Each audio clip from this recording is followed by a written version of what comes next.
और देखिए, राजस्थान में सिंहासन की लड़ाई शुरू हो चुकी है। सिंहासन पर कौन बैठेगा, ये बड़ा सवाल है।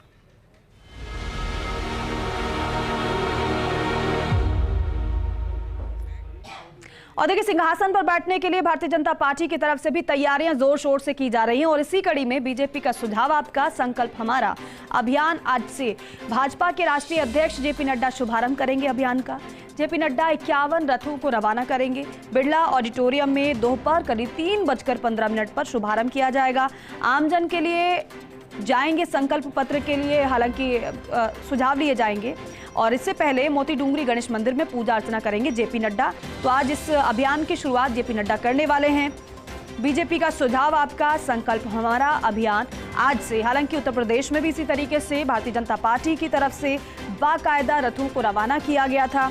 विजय संकल्प यात्रा निकाली गई थी और उस विजय संकल्प यात्रा के जरिए लोगों से सुझाव लिए गए थे, जिससे कि आपकी बातों को हम अपने संकल्प पत्र में शामिल कर सके, जो आपकी मूल मांगे हैं।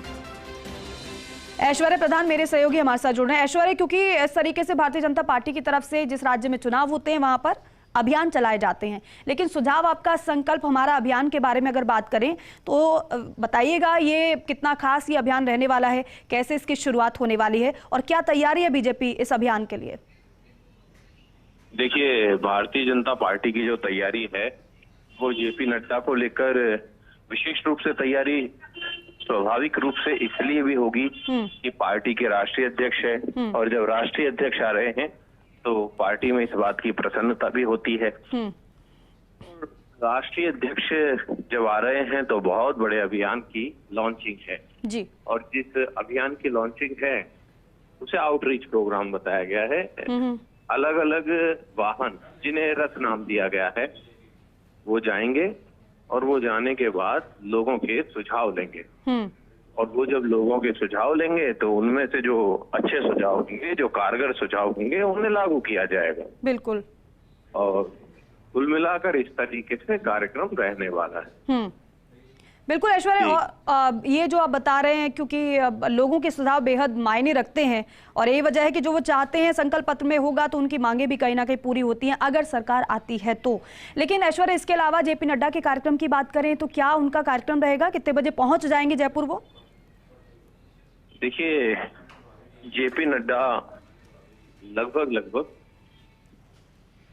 1 बजे के आसपास पहुंच जाएंगे और उसके बाद मोती डूंगरी गणेश मंदिर में जाएंगे और फिर उसके बाद इस कार्यक्रम में जाएंगे। इस कार्यक्रम में जाने से पहले कोर टीम के प्रमुख नेताओं से सामान्य बातचीत और चर्चा भी करेंगे जी।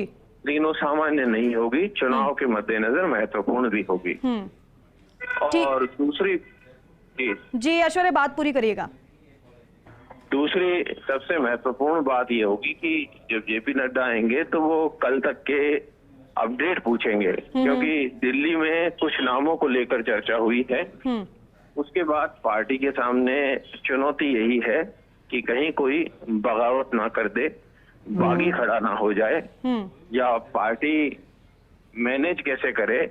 क्योंकि एक सामान्य सी बात होती है कि जब किसी को टिकट मिलता है तो कहीं प्रसन्नता व्यक्त कोई करता है तो कहीं पर कोई इस बात को लेकर वेदना में आ जाता है जी। कि मुझे टिकट नहीं मिला इस तरीके से।